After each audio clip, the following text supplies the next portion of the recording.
Kamu bisa mengalokasikan biaya sesuai dengan proyeknya masing-masing dan juga kontrol stok sesuai dengan gudang proyek hanya dengan satu software aja. Dengan software ini, kamu juga disajikan lebih dari 200 jenis laporan bisnis yang bisa kamu gunakan secara otomatis. Nah, pastikan kamu menonton video ini sampai selesai. Kayaknya enak banget deh kalau kamu lagi coba Acrobat Online, terus nanti kamu dijelasin tentang fitur-fitur yang tersedia dan cara penggunaan Acrobat Online sesuai dengan kebutuhanmu. Khusus yang belum berlangganan Acrobat Online dan juga ingin menambah database baru, kamu berhak mendapatkan free konsultasi melalui Google Meet. Konsultasinya nanti langsung dengan saya dan juga tim trainer profesional dari Acrobat Online. Nah, nanti ada 3 poin yang akan dibahas di dalam konsultasi tersebut. Pertama, penjelasan fitur-fitur yang tersedia di Acrobat Online. Kedua, simulasi cara penggunaan Acrobat Online sesuai dengan kebutuhan bisnismu. Nah, yang ketiga, memberikan solusi jika kamu ada kendala pada pembukuan sebelumnya. Dengan begini, kamu bisa lebih memaksimalkan masa free trial tanpa harus mengeluarkan biaya tambahan. Cara daftar untuk konsultasinya itu gampang banget kok, gak sampai 1 menit juga udah selesai. Nanti kamu tinggal klik aja link yang ada di kolom deskripsi, terus nanti kamu tinggal isi beberapa data yang dibutuhkan. Nah, kemudian kamu nanti akan langsung saya hubungi untuk penentuan jadwal konsultasinya. Jadwal konsultasinya ini nanti dibatasi setiap harinya. Jadi, pastikan kamu sudah booking jadwal konsultasinya untuk bisnis hebatmu. Kamu bisa menggunakan software akuntansi untuk mempermudah pembukuan pada perusahaan kontraktor. Acrobat Online adalah salah satu rekomendasi software akuntansi yang bisa kamu gunakan untuk pembukuan perusahaan kontraktor. Dengan pembukaan manual, biasanya nanti kamu akan mengalami beberapa kendala tentang pencatatan untuk biaya proyek dan juga nanti untuk kontrol stoknya. Apalagi nanti kalau proyek yang kamu punya itu ternyata berbeda daerah atau berbeda lokasi. Ini pastinya akan menghambat pekerjaanmu. Kamu akan banyak membuang waktu dan hasilnya pun nanti pencatatannya itu tidak real time. Nah, tapi tenang aja, Acrobat Online bisa mengatasi itu semua. Tugas kamu nanti hanya input transaksi aja.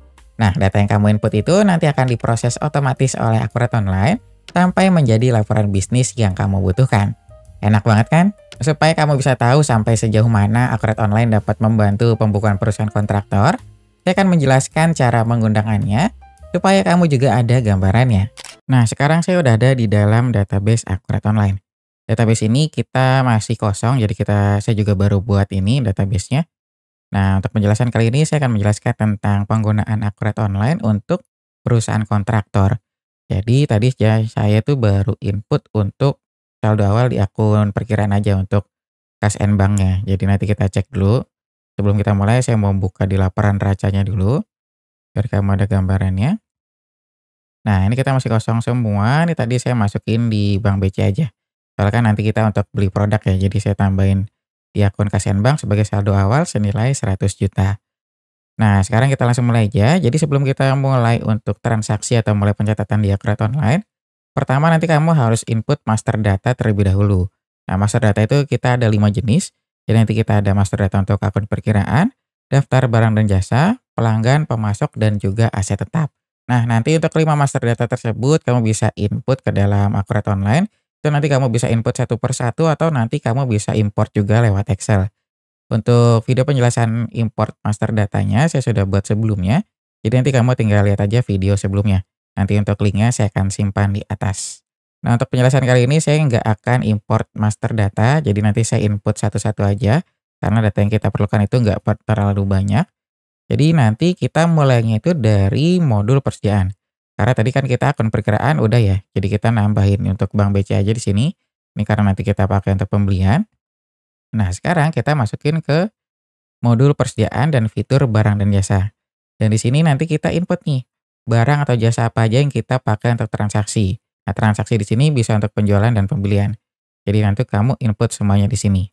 Nah, pertama yang kita masukin contohnya kita mau masukin jasa tagihan proyek. Ini kita nambahin ini aja. Nanti kamu tinggal menyesuaikan dengan kebutuhan.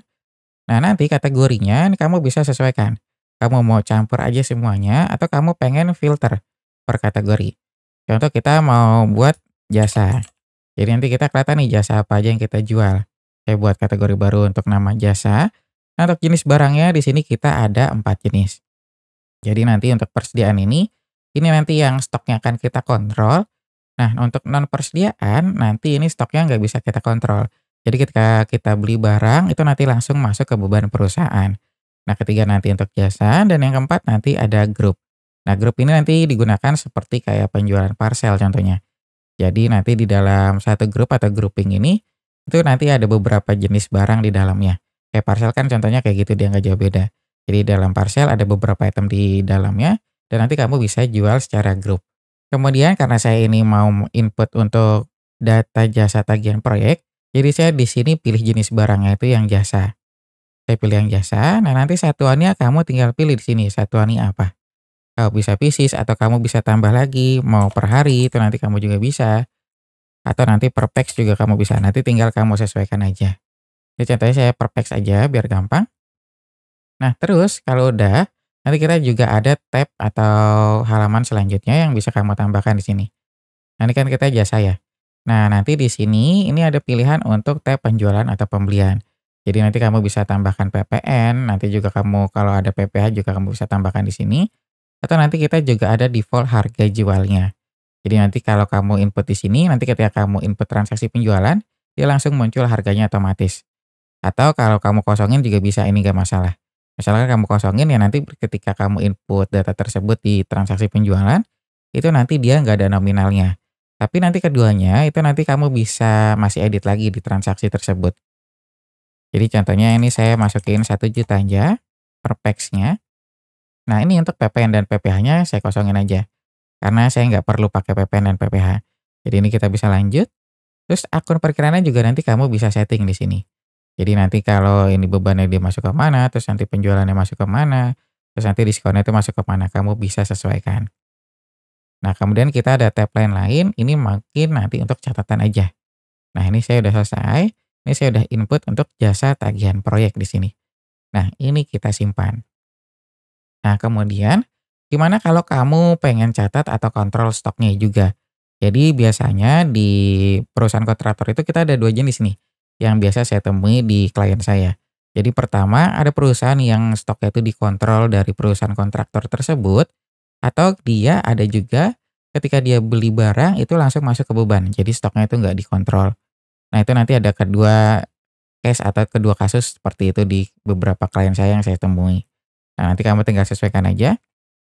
Nah, untuk contoh di sini nanti saya pakai yang kita kontrol stok ya terlebih dahulu. Nah, mungkin nanti kalau kamu yang stok yang nggak dikontrol nanti saya kasih tahu perbedaannya di sini. Contoh kita mau beli barang, kita buat paku aja di sini biar gampang.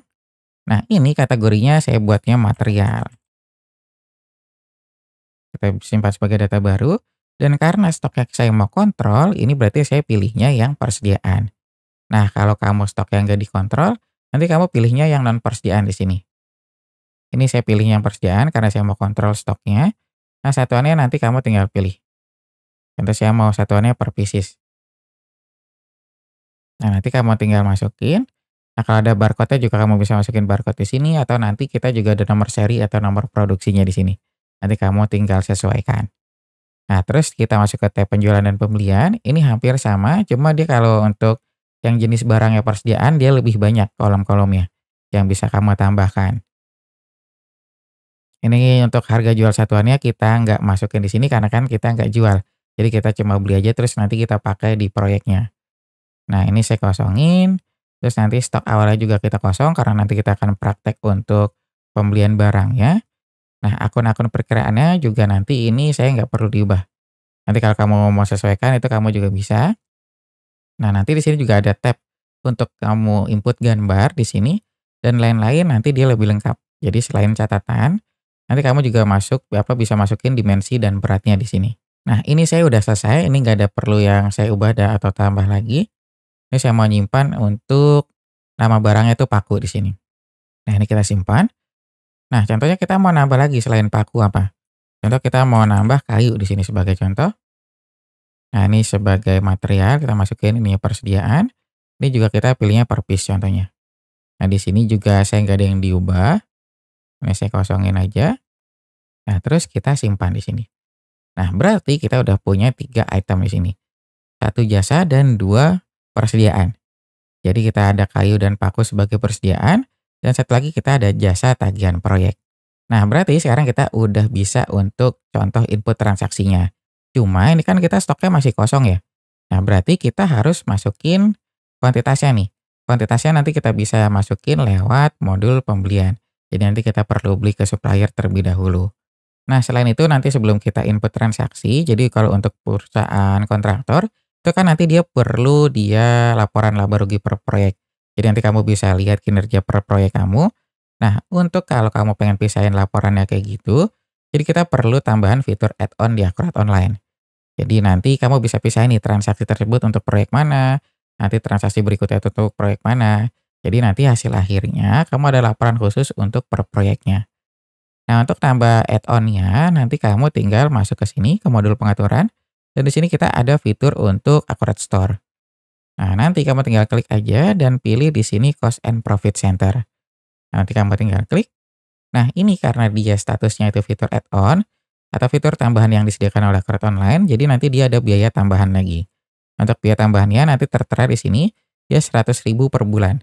Atau nanti kalau sama PPN, dia jadinya itu 111.000 per bulannya. Nah, kalau kamu udah oke, nanti kamu tinggal install aja aplikasinya, kamu klik lagi install. Nah, ini udah berhasil terinstall. Nah, kalau kamu klik oke, dia langsung masuk ke fitur preferensi. Nah, dia langsung masuk kayak gini. Nah, nanti dia dapat 3 fitur ini. Jadi kamu bisa departemen, proyek, dan kategori keuangan.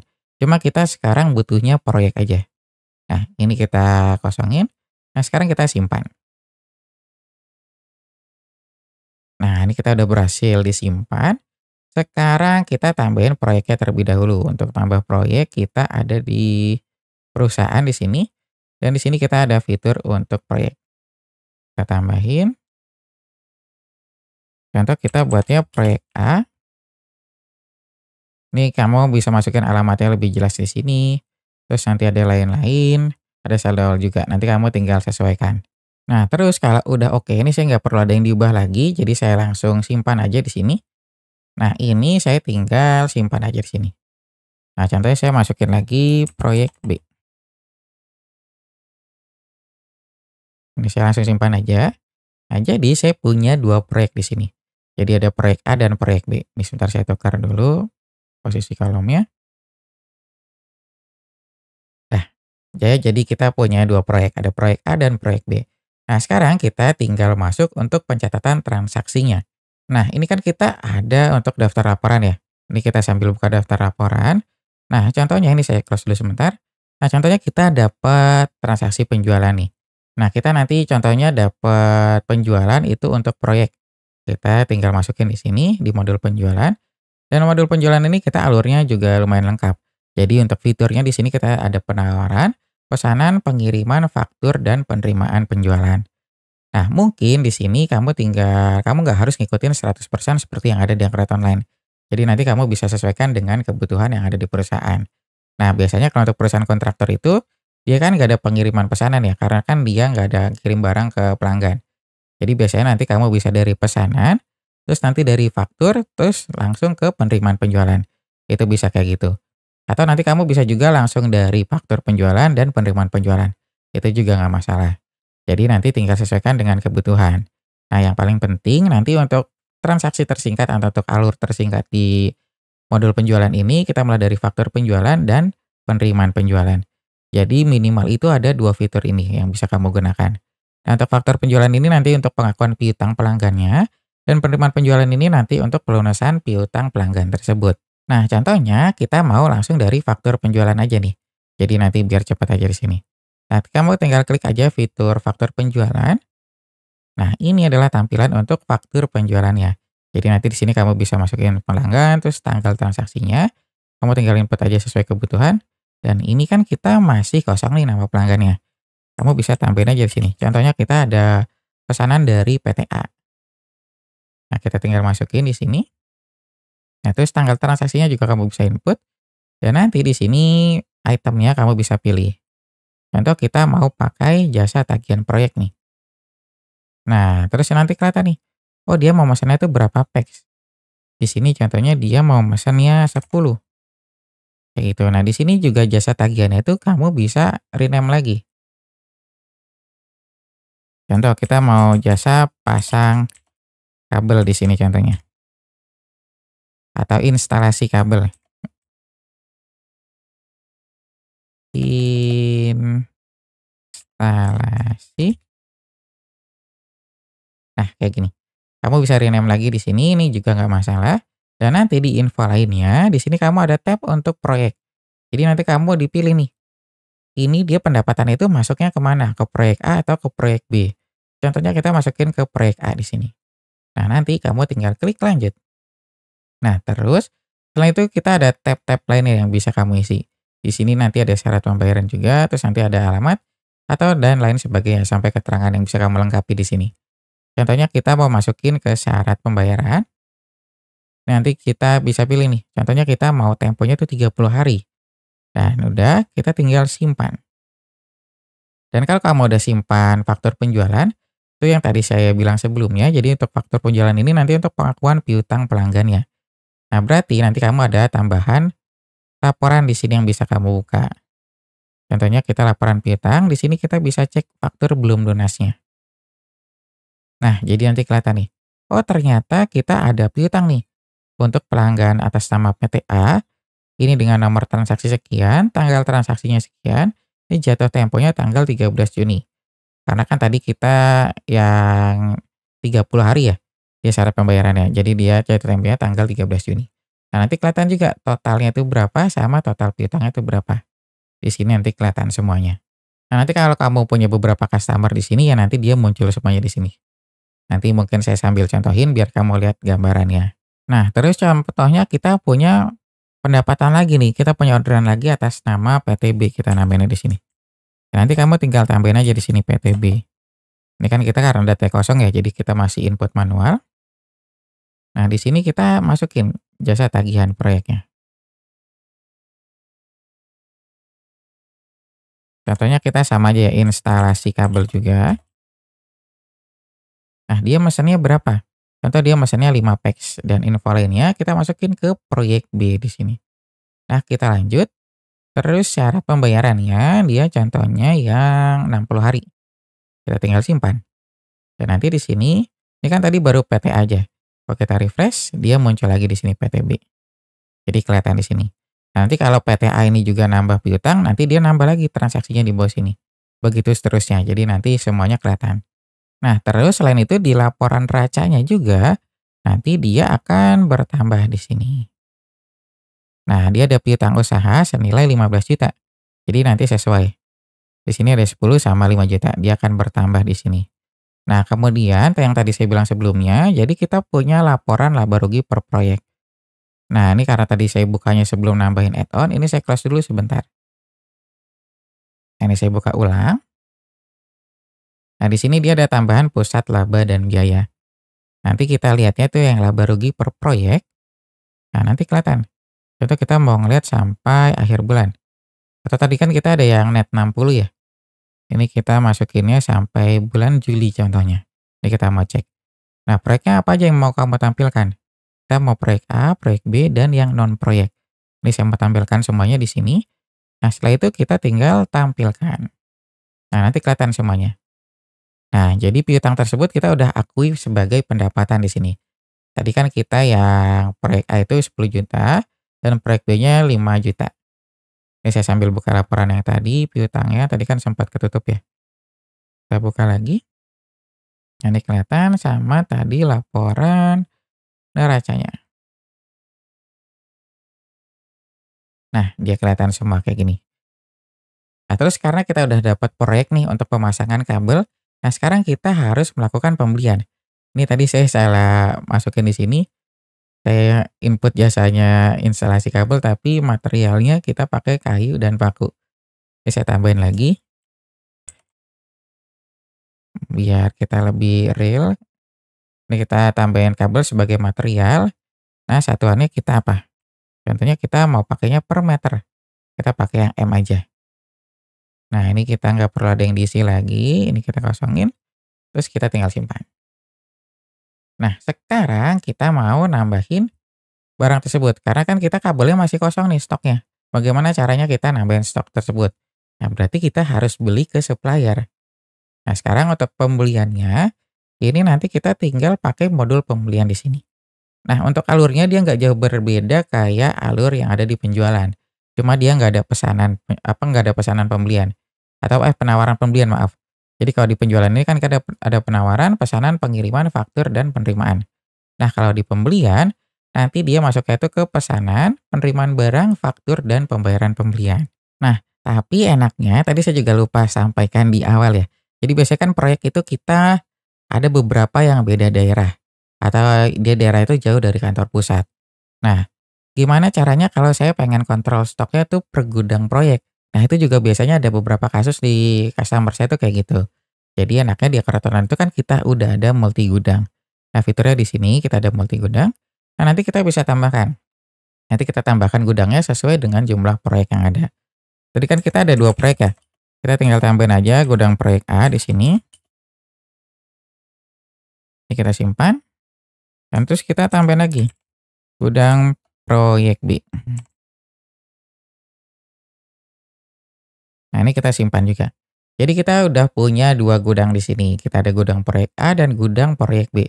Selain itu kita juga ada gudang utama. Nah, kalau gudang utama ini gudang default yang dari sistem Akurat Online. Jadi selain itu kita namanya gudang kantor pusat. Atau ini kita bisa rename dulu. Gudang pusat aja namanya di sini. Kita ganti. Nah, jadi kita punya 3 gudang di sini. Ada gudang proyek A, gudang proyek B, dan gudang pusat. Nah, sekarang kita contoh untuk transaksi pembeliannya karena kita udah punya gudang di sini. Nah, di sini untuk transaksi pembeliannya kamu bisa pilih dari mana. Oh, dan tambahan lagi, satu lagi, untuk transaksi pembelian itu kita bisa mulai dari modul persediaan. Ini kita ada fitur untuk permintaan barang. Dan fitur permintaan barang ini bisa nanti digunakan oleh bagian gudang. Nah, gudang itu kan tadi saya bilang, biasanya kan itu dia berbeda daerah atau beda lokasi dengan gudang pusat ya.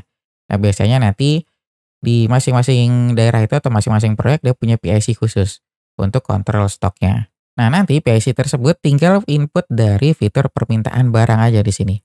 Nanti kamu tinggal klik di sini. Nah, terus nanti kamu pilih tanggal transaksinya dan tipe permintaannya. Kita kan beli barang ya. Contoh kita minta barang untuk pembelian kabel di sini. Nah, nanti dilihat di sini. Oh, ternyata kita butuh kabel berapa nih? Contoh kita mau belinya 10 meter. Nah, info lainnya nanti kamu tinggal masukin. Oh, ternyata kita butuh kabel 10 meternya ini untuk proyek A. Kita tinggal tambahin di sini. Nah, terus klik lanjut. Untuk tab info lainnya di sini cuma untuk keterangan aja. Dan ini kamu tinggal simpan. Nah, kenapa dia informasinya singkat aja? Dia cuma ada nama barang, kode, kuantitas, dan tanggal diminta aja. Nah, karena ini kan biasanya nanti digunakan oleh orang gudang. Nah, dia biasanya untuk orang gudang ini nggak perlu tahu untuk harga pembeliannya. Jadi dia cuma tahu untuk nama barang, kuantitas, dan berapa banyak kuantitas yang diminta. Kayak gitu aja biasanya. Nah, terus nanti kamu tinggal simpan aja di sini. Nah, nanti setiap transaksi yang kamu input juga kita punya template untuk print out-nya. Jadi kalau kamu pengen dokumentasinya lebih lengkap, ini kamu bisa print, nanti kamu bisa simpan. Nah, ini nanti kita bisa lihat tampilannya kayak gini. Nah, dia kayak gini. Dan semua nanti transaksi atau data yang kamu input di sini itu nanti bisa ada tampilan print out-nya. Dan tampilan print out tersebut kamu bisa custom lagi lewat modul pengaturan. Di sini kita ada fitur desain cetakan. Jadi nanti kamu bisa custom sesuai dengan kebutuhan. Nanti kalau kamu pengen upload juga atau kamu pengen attachment dokumennya, kamu tinggal masukin di sini. Kamu tinggal tambahkan dokumen dan kamu bisa upload dokumen tersebut. Jadi nanti lengkap banget. Dan ini kan kita udah simpan nih. Kita udah simpan permintaan barang. Berarti artinya orang gudang udah minta barang untuk pembelian. Nah, nanti step selanjutnya biasa dari orang gudang ini kita masuk ke bagian purchasing. Bagian purchasing ini kan nanti yang membeli barang sesuai dengan kebutuhan ya. Nah, nanti bagian purchasing bisa langsung input dari modul pembelian di sini. Dia bisa input dari pesanan pembelian. Nah, di sini. Nah, jadi nanti kamu tinggal pilih bagian purchasing-nya. Biasanya kan nanti udah info tuh bagian gudang. Pak, tolong dong beliin kabel karena stok kabel di proyek A ini di gudang kita udah kosong. Nah, nanti kita setelah bilang gitu, nanti purchasing tinggal ngecek aja di sini. Kita tinggal masukin di sini belinya di mana. Contohnya kita beli di toko kabel. Nah, di sini kamu nggak perlu input itemnya lagi. Tadi kan kita udah di input ya sama bagian gudang. Kita tinggal klik aja ambil dari sini. Kita ambil dari permintaan barang. Nah, nanti kita tinggal pilih. Nah, nanti kelihatan. Oh, ternyata kita ada permintaan pembelian kabel sebanyak 10 meter. Kita klik lanjut. Nah, nanti kalau kita lihat informasi yang lebih lengkap, kelihatan nih info lainnya. Oh, ternyata dia untuk proyek A nih. Dia mintanya tuh 10 meter. Dan ini nomor permintaan ya, nomor transaksi yang tadi udah di-input. Nah, di sini nanti baru kamu tinggal input harganya. Harga per meternya itu berapa? Contoh kita mau masukin 50.000 di sini.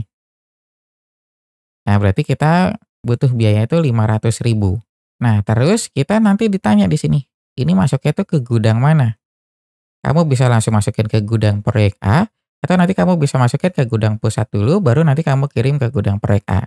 Nah, contohnya kita mau pakainya tuh gudang pusat dulu, baru nanti kita transfer ke gudang proyek A. Ini kita masukin ke gudang pusat dulu di sini. Nah, terus kita lanjut. Nah, ini di sini juga kita ada syarat pembayaran. Kamu tinggal sesuaikan dan nanti ada alamat kirimnya. Kamu tinggal masukin di sini. Nah, ini kita pakai yang COD aja di sini, berarti nanti kita langsung lunas. Terus kita tinggal simpan. Nah, nanti ketika kamu udah simpan pesanan pembelian, di sini nanti dia itu belum ada jurnal yang bergerak atau ada laporan yang terbentuk. Karena kita baru pesanan aja. Jadi kita cuma catat informasinya aja. Nah, kalau kita refresh, dia belum terbentuk di sini atau ada jurnal yang terbentuk. Nah, nanti selanjutnya ini setelah pesanan pembelian, kita masuknya tuh ke penerimaan barang. Dan di sini nanti baru ada jurnal yang terbentuk. Karena kita udah ada barang masuk nih di sini. Nah, nanti kita ditanya nih, kita terima barangnya itu dari mana? Kita kan tadi misalnya itu dari toko kabel ya. Kita masukin toko kabel. Nah, kita ada nomor terima.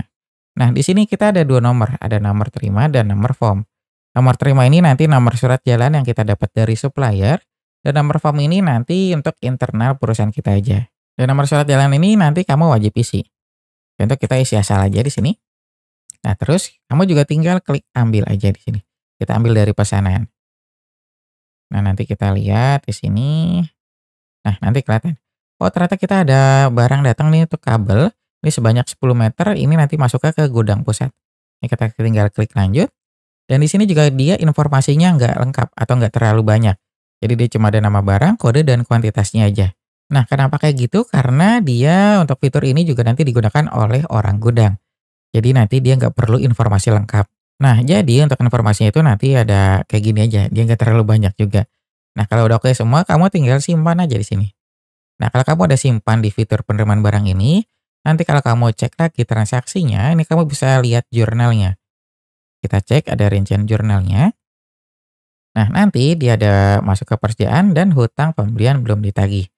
Jadi nanti kalau kamu lihat di daftar laporan ya, kita cek di laporan racanya. Nah, nanti kelihatan nilai persediaan kita bertambah dan hutang pembelian belum ditagihnya juga kita bertambah. Nah, kenapa kita masuknya tuh ke hutang pembelian belum ditagih? Karena kita baru penerimaan barang aja. Kita belum ditagih dari suppliernya. Jadi kita belum input di faktor pembelian. Nah, nanti kalau kita udah input faktor pembelian, dia berubah jadi utang usaha. Dia akan naik di sini. Nah, terus kita juga bisa lihat mutasi barang ya. Kalau kita lihat di kabel di sini, oh ini kita refresh dulu. Dia udah bertambah 10 meter. Ini saya geser dulu sebentar. Nah, di sini juga kalau kita klik, nanti di sini kamu juga bisa lihat mutasinya. Nah, nanti kelihatan di sini. Oh, saya salah. Ini saya kliknya kayu ya. Kita kan tadi yang kabel. Sebentar saya ubah dulu. Kita yang kabel, kita lihat mutasi. Kita refresh. Nah, kelihatan. Oh, ternyata kita ada nominal atau ada barang masuk. Ini sebanyak 10. Ini masuknya tuh ke gudang pusat, kita penerimaan barangnya tuh dari toko kabel namanya. Nah, terus selain itu kita juga ada laporan persediaannya. Namanya kita ada persediaan, nah kita ada kartu stoknya. Nah, ini nanti kamu bisa lihat juga, jadi nanti lengkap banget di sini. Tekan tadi kabel ya. Nah, nanti kelihatan. Oh, ternyata kita ada saldo awal itu kosong dan kita ada penerimaan dari toko kabel sebanyak 10. Ini masuknya ke gudang pusat. Terus kita juga ada laporan gudangnya yang bisa kamu lihat. Jadi nanti ada kuantitas barang per gudangnya juga.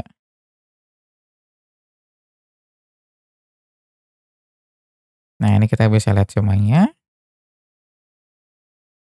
Nah, dia kayak gini tampilannya. Sebentar, kita ini dulu, kita lengkapin. Oh, ini udah oke semuanya. Dan nanti kelihatan di sini. Oh, ternyata kita ada stoknya tuh kabel di gudang pusat sebanyak 10. Dengan nilai biayanya itu atau nilai persediaannya sebanyak 500.000. Jadi yang udah masuk. Nah, terus kita lanjut masuk ke transaksi yang selanjutnya. Ini kan kita baru ke penerimaan barang ya. Nah, yang selanjutnya nanti kita masuknya itu ke faktur pembelian. Berarti nanti kita udah ditagih nih sama supplier. Baru nanti kita masukin di sini, kita masukin ke toko kabel, nanti kita tinggal tarik dari penerimaan. Nah, nanti kita tinggal cari transaksinya. Yang di sini, ini tabnya yang info lainnya juga nomor fakturnya kita bisa isi.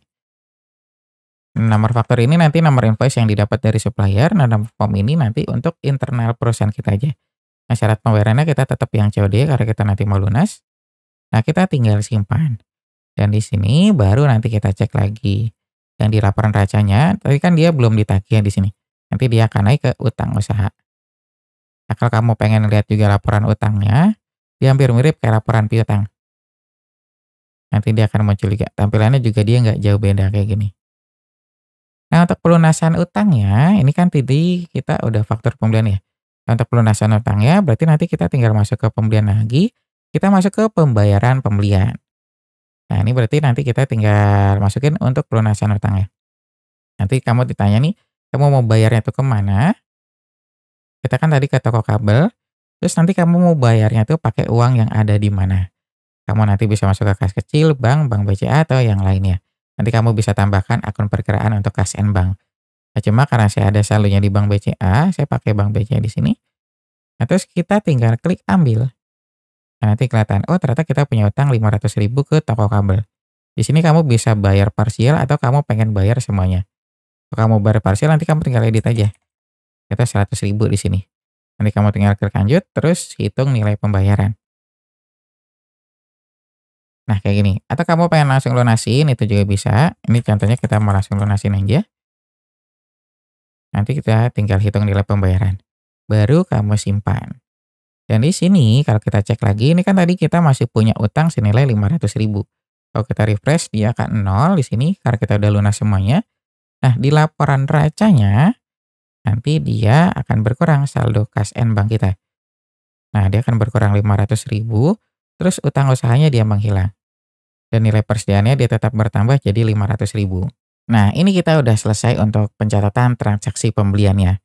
Nah, sekarang yang jadi masalah, ini kan kita stoknya itu masih ada di gudang pusat. Nah, bagaimana kita kalau mau mindahin gudang stok kabel ini dari gudang pusat kita pindahin ke gudang proyek A. Karena kan tadi kita belinya itu buat proyek A ya. Nah, sekarang kita ada modul atau ada fitur khusus untuk pemindahan produknya. Nah, kita ada di sini namanya fitur pemindahan barang di sini. Nah, nanti di sini kamu tinggal pilih nih. Ini kita ada prosesnya ada dua, jadi ada kirim dan terima barang. Dan ini dua-duanya harus kamu lakukan. Contohnya kita kirim barang dulu, gudang asalnya itu dari mana? Kita kan tadi dari gudang pusat ya. Nah, gudang tujuannya itu kemana? Kita ke gudang proyek A. Contohnya kita mau pindahin kabel di sini. Nah, ini kan kita stoknya ada 10 nih stok gudangnya. Contoh kita mau pindahin 5 dulu nih. Nah, kita tinggal klik lanjut aja. Nah, sekarang kita tinggal simpan. Nah, kalau kita udah simpan di sini, berarti ini kita anggapannya itu baru barangnya dikirim. Berarti barang tersebut baru dalam perjalanan. Nah, makanya kalau kita cek di kuantitas barang per gudang, nanti si Akurat Online, dia akan biasanya itu nambahin namanya gudang transit namanya. Nah, dia di sini stoknya berkurang. Nah, kalau kita lihat parameternya di sini, ini kita cek dulu. Nah, dia ada namanya gudang transit all system. Ini kita buka, ini kita tampilkan di sini. Nah, jadi kayak gini. Nah, kenapa kita masuknya ke gudang transit? Karena ini anggapannya barang tersebut masih dalam perjalanan pengiriman. Jadi makanya untuk pemindahan barang di sini kita ada 2 step nih. Ada kirim dan terima. Jadi kirim ini untuk mengirim barang, dan nanti ketika barang itu terkirim, dia masuknya tuh ke gudang yang gudang transit. Nah, baru nanti kalau udah selesai, baru kamu masuknya ke penerimaan barang. Nah, sekarang kita catat atau kita contohin untuk terima barangnya. Ini tinggal klik aja di sini. Dan kamu nggak perlu masukin gudang penerima dan gudang pengirimnya. Kamu tinggal masuk ke klik ambil aja di sini dari pembinaan barang. Nah, nanti kamu tinggal tarik. Kamu klik lanjut. Nanti kelihatan, oh ternyata saya ada penerimaan barang untuk 5 meter. Nah, ini saya simpan. Nah, untuk laporannya di sini, Ini kan kita masih kayak gini ya bentuknya, masih di transit. Kalau kita refresh, nah dia kayak gini tampilannya. Jadi dari kabel ini dia gudang proyek A-nya jadi 5 karena tadi kita transfer 5. Nah transitnya yang tadinya 5 dia berubah jadi 0 karena udah diterima barangnya di gudang proyek A. Oh maaf, tadi kebalik dari gudang pusat ke gudang proyek A di sini. Jadi dia bertambah dan gudang transitnya dia jadi 0. Nah mungkin itu untuk alur pemindahan barang yang ada di Akurat Online. Jadi nanti kamu tinggal sesuaikan aja. Cuma biasanya ada juga nih kalau untuk yang pembelian barang itu dia langsung masuk ke gudang proyeknya. Jadi nggak langsung masuk ke gudang pusat itu juga nggak masalah. Nanti kamu tinggal sesuaikan aja.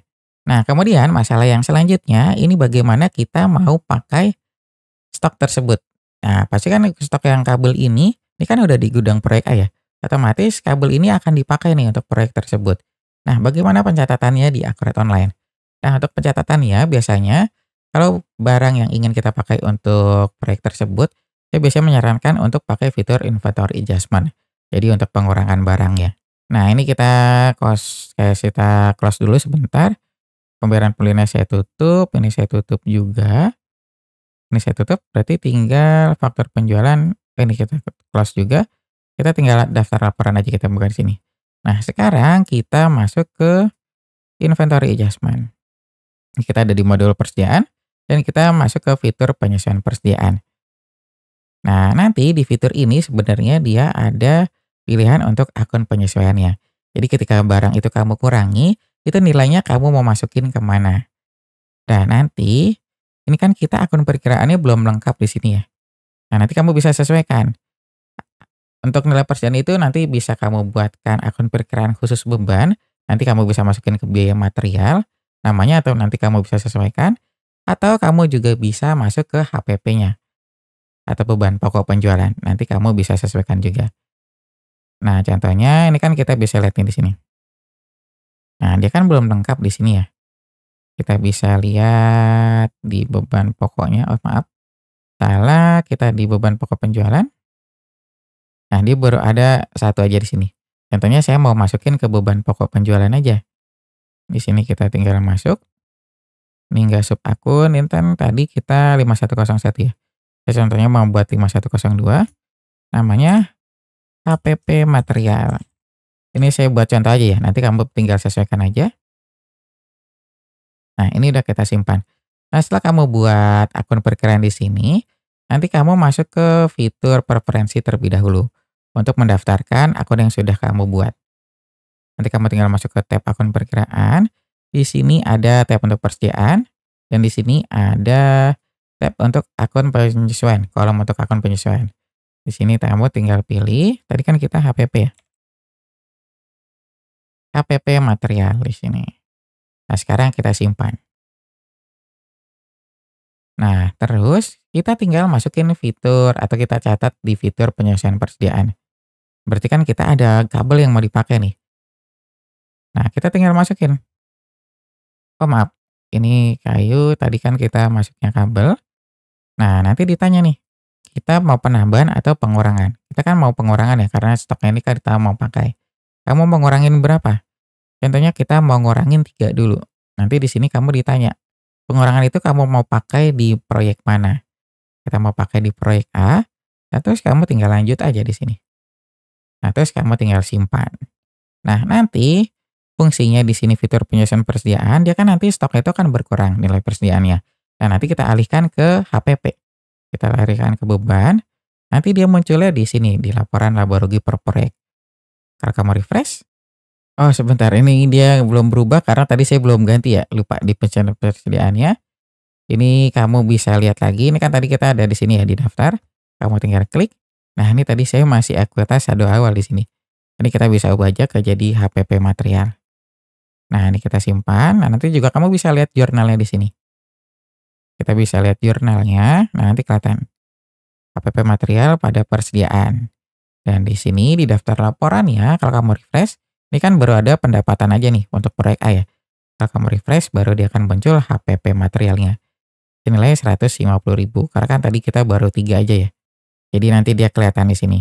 Jadi dari pendapatan kita 10 juta, ternyata kita mengeluarkan HPP atau beban pokok penjualan senilai 150.000. Berarti kita punya laba kotornya itu senilai 9.850.000. Nah, ini kita belum dikurang beban operasional lainnya, karena kita belum nyatat beban operasional nih. Baru kita catat tadi untuk faktor penjualan, sama tadi kita transaksi pembelian dan fitur adjustment aja. Nah, sekarang saya juga pengen contohin untuk pencatatan biaya operasional di sini. Nah, untuk biaya operasional di sini nanti kamu nggak pakai fitur atau modul yang ada di penjualan dan pembelian. Jadi nanti kita untuk fitur atau untuk pencatatan biaya operasional, kita menyediakan modul khusus bernama Cash and Bank. Nah, kini kamu bisa pakai fitur pembayaran yang ada di sini. Nah, bedanya apa fitur pembayaran di sini dengan modul yang ada di penjualan dan pembelian? Nah, jadi untuk modul Cash and Bank ini biasanya digunakan itu dia untuk transaksi yang tidak terikat dengan customer dan juga vendor. Biasanya nanti kalau untuk pembayaran beban listrik, nanti ada beban telekomunikasi atau beban bensin dan lain-lain. Nanti kamu bisa masukin dari fitur pembayaran di sini.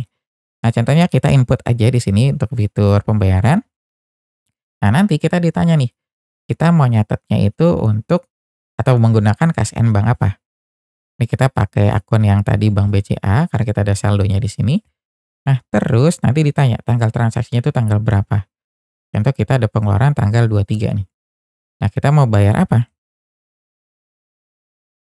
Beban di sini. Nah, nanti kamu tinggal pilih. Kamu mau milih bebannya itu apa? Contoh kita ada beban gaji, beban bensin, maaf, beban bensinnya kita ada 400.000. Ini di sini kamu bisa pilih proyeknya mana. Nah, terus kita juga bisa masukin lagi di sini. Contoh beban listrik. Beban listriknya berapa? 1 juta contohnya. Kamu juga masukin sini proyek A. Nah, apalagi kamu bisa tambahin di sini. Nanti kamu tinggal sesuaikan aja. Jadi dalam satu penginputan ini kamu bisa masukin banyak item. Contoh kita ada beban telekomunikasi.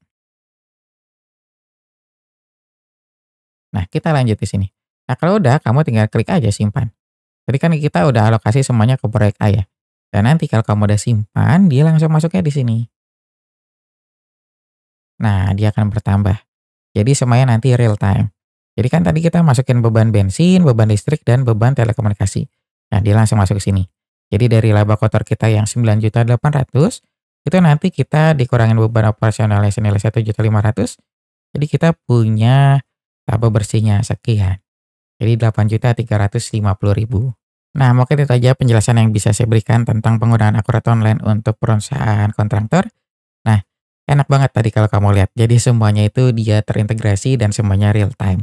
Jadi nanti kamu bisa terhubung dari kantor pusat ke bagian proyek. Nanti lokasinya itu kan pasti berbeda. Jadi nanti kamu semua itu bisa terintegrasi dan semuanya jadi cepat dan real time. Makanya enak banget kalau kamu bisa pakai akurat online untuk perusahaan kontraktor yang kamu jalani. Selain itu, nanti untuk laporannya, tadi kan saya bukanya itu baru beberapa aja ya. Nah, akurat online itu dia menyediakan lebih dari 200 jenis laporan yang bisa kamu sesuaikan dengan kebutuhan. Kamu bisa buka nih sesuai dengan kebutuhan. Dan enaknya lagi nanti laporannya ini dia dibagi per kategori. Jadi nanti kamu bisa lihat kategori keuangan, nanti kamu juga bisa lihat buku besar, utang, pembelian, persediaan, dan lain-lain. Nanti kamu tinggal sesuaikan. Dan semua laporan di sini kamu bisa ekspor. Kamu bisa ekspor di sini. Nanti bisa dalam bentuk PDF ataupun Excel. Jadi nanti enak banget. Jadi nanti kalau kamu pengen dokumentasinya kamu simpan atau kamu ekspor, kamu tinggal klik aja di sini. Nanti semuanya lengkap. Kamu bisa mendapatkan pembukuan yang rapih dan juga real time. Nggak perlu khawatir lagi masalah jarak. Tinggal input transaksi aja dan data tersebut akan terupdate otomatis. Gimana kalau nanti kamu masih pakai pembukaan manual? Kayaknya nggak bisa kayak gitu deh. Nah, saatnya sekarang kamu beralih menggunakan akurat online. Kami juga menyediakan fasilitas free trial selama 30 hari. Nah, fitur yang disediakan pada masa free trial ini nanti sama seperti ketika kamu berlangganan. Jadi nanti kamu bisa coba semua fitur yang disediakan oleh akurat online. Enak banget kan? Untuk pendaftaran free trial, kamu bisa langsung klik aja link yang ada di kolom deskripsi. Daftar sekarang dan kamu akan mendapatkan voucher cashback senilai Rp500.000. Nah, mungkin sampai sini aja penjelasan yang bisa saya berikan tentang demo software akuntansi untuk perusahaan kontraktor. Jika kamu ada pertanyaan lainnya, kamu bisa langsung tulis di kolom komentar. Terima kasih sudah menonton video ini sampai selesai. Sampai jumpa di video selanjutnya.